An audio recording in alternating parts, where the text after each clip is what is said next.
Well, there's two important things. Number one is that the average person is genetically wired, like a squirrel, to produce more than he consumes and save the difference because winter's coming.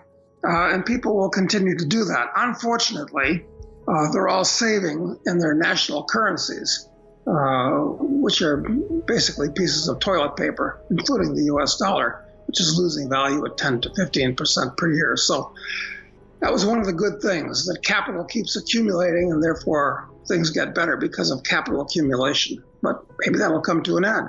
Second thing is technology has been advancing at the rate of Moore's Law for a long time. And hopefully that'll continue. But if you don't have capital, well, you can't advance technology, especially in today's world. So there's a reason for optimism and a reason for pessimism. I'm still a believer in the eventuality of Ray Kurzweil's singularity, which will change the nature of life permanently and irrevocably and hugely, unrecognizably. But the bad guys will try to pervert that somehow too. So I guess all I can say is we'll have to see what happens, because we're going into terra incognita, okay, where anything can happen, and maybe will happen. Anything that you can imagine is possible at this point, good and bad. But for the next 10 years, I think it's going to be mostly bad. The financial meltdown, which is occurring now, it's something we talked about in the past. So the idiots that were involved in the stock market are getting what they deserved.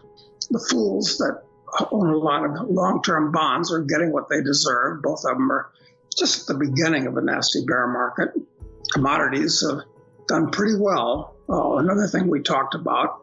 So that's been good.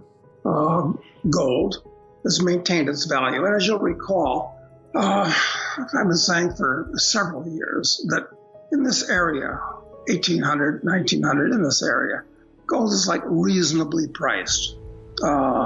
So I continue to do my savings with gold, but it's not like give away cheap prices the way it was back in 2001 or 1971 for that matter.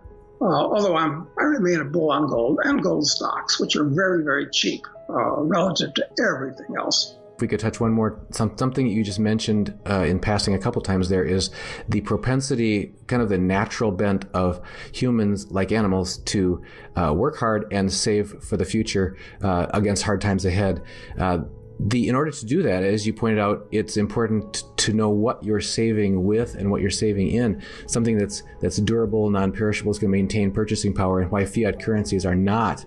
They're proven to not be a good candidate for that. Can you talk just a little bit more on that topic before we move on? Yeah. You should try to produce more than you consume and save the difference, but save in gold and secondarily in smaller amounts in silver. Although I think at this point, silver may be a better speculative vehicle because it is relatively cheap, much cheaper than gold. And I'm interested in cryptocurrencies and have been involved in them for about 5 or 6 years. And they've been very, very good to me.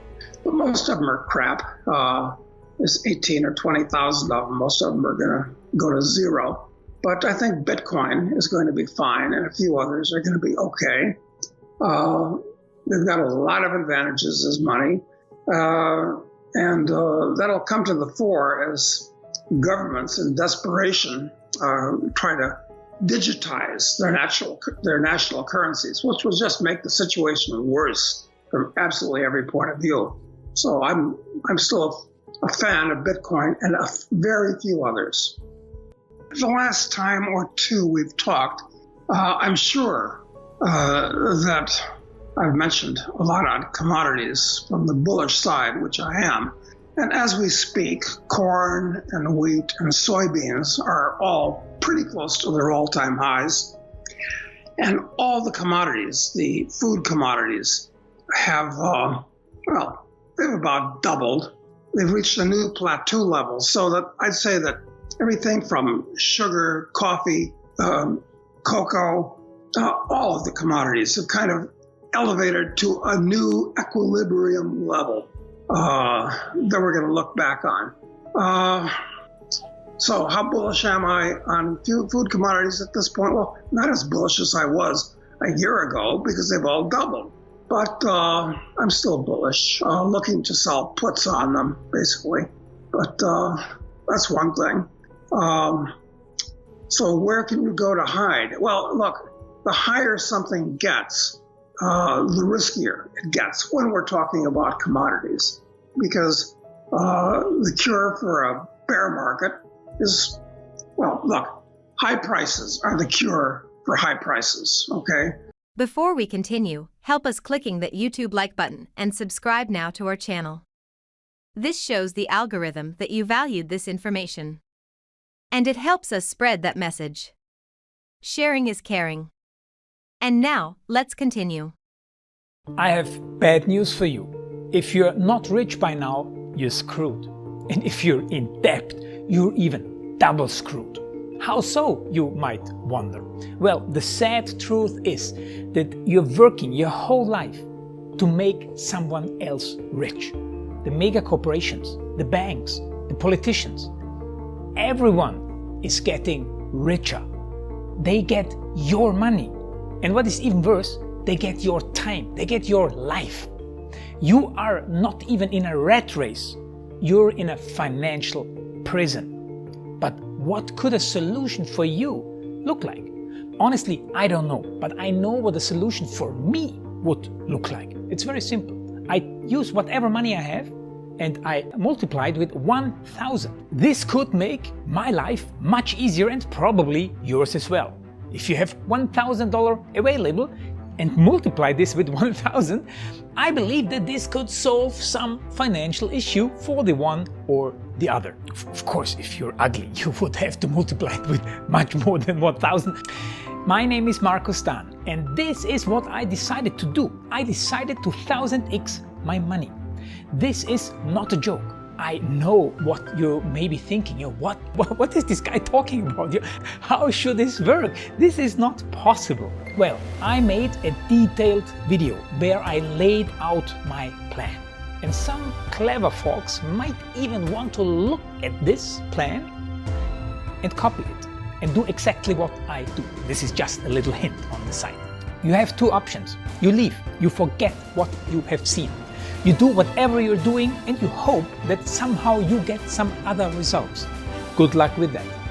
Or you click the link below the video. You enter your email address because I'm not showing this to everybody. You at least watch my video on how I plan to 1000x my money. The choice is yours. Make the right choice. Join me. See what a different future you could have. See at least how I intend, how I plan to do the 1000x. So click on the link below, enter your email address, and I see you on the other side. Your Marco Stan.